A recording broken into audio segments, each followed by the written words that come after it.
രാജീവ് ഗാന്ധി ഇൻസ്റ്റിറ്റ്യൂട്ടിൽ ബിജെപി പഠന ശിബിരം സംഘടിപ്പിച്ചതുമായി ബന്ധപ്പെട്ട വിവാദത്തിൽ സ്ഥാപനത്തിന്റെ ചുമതലക്കാരോട് വിശദീകരണം തേടി കെപിസിസി.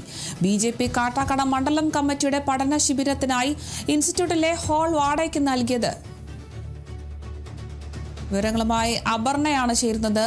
അപർണ, ഇപ്പോൾ ബിജെപിയുടെ പഠന ശിബിരം സംഘടിപ്പിച്ചതുമായി ബന്ധപ്പെട്ടാണ് വലിയ വിവാദം ഉണ്ടാകുന്നത്. ചുമതലക്കാരോട് ഇപ്പോൾ വിശദീകരണമൊക്കെ തേടിയിരിക്കുകയാണ് കെപിസിസി. വിശദാംശങ്ങൾ എങ്ങനെയാണ്? അരുണിമ, രാജീവ് ഗാന്ധി ഇൻസ്റ്റിറ്റ്യൂട്ടിൽ ബിജെപി പഠന ശിബിരം സംഘടിപ്പിച്ചതുമായി ബന്ധപ്പെട്ട് വിവാദത്തിൽ സ്ഥാപനത്തിന്റെ ചുമതലക്കാരോട് വിശദീകരണം തേടിയിരിക്കുകയാണ് കെപിസിസി. ഇപ്പോൾ ബിജെപി കാട്ടാക്കട മണ്ഡലം കമ്മിറ്റിയുടെ പഠന ശിബിരത്തിനായി ഇൻസ്റ്റിറ്റ്യൂട്ടിലെ ഹാൾ വാടകയ്ക്ക് നൽകിയതാണ് കോൺഗ്രസിനുള്ളിൽ വലിയ രാഷ്ട്രീയ വിവാദങ്ങൾക്ക് വഴിവെച്ചിരിക്കുന്നത്. എന്നാൽ രാഷ്ട്രീയ വ്യത്യാസമന്യേ വിവിധ സംഘടനകളുടെ പരിപാടികൾക്കായി ഇത്തരത്തിൽ ഹാൾ സാധാരണയായി വാടകയ്ക്ക് നൽകാറുണ്ട് എന്നാണ് സ്ഥാപനത്തിന്റെ ചുമതലയുള്ളവർ ഇപ്പോൾ വിശദീകരണം നൽകിയിരിക്കുന്നത്. ബിജെപി പഠന ശിബിരത്തിൽ ശ്രീലേഖ അടക്കമുള്ള പ്രമുഖർ പങ്കെടുത്തിരുന്നു.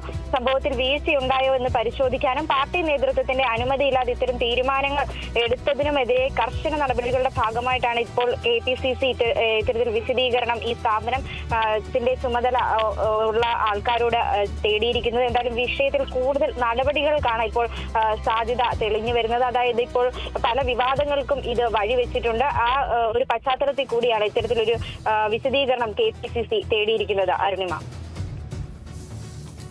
ശരി, വ്യക്തമാണ്. എന്തായാലും ഈ ഒരു വിവാദത്തിൽ ഇപ്പോൾ സ്ഥാപനത്തിന്റെ ചുമതലക്കാരോടാണ് വിശദീകരണം തേടിയിരിക്കുന്നത്. ബിജെപിയുടെ കാട്ടാക്കട മണ്ഡലം കമ്മിറ്റിയുടെ പഠന ശിബിരത്തിനായി ഇൻസ്റ്റിറ്റ്യൂട്ടിലെ ഹാളാണ് വാടകയ്ക്ക് നൽകിയത്. ഇതിലാണ് ഇപ്പോൾ വിശദീകരണം തേടിയിട്ടുള്ളത്. കൂടുതൽ വിവരങ്ങൾ നൽകിയത് അപർണ KS ആണ്.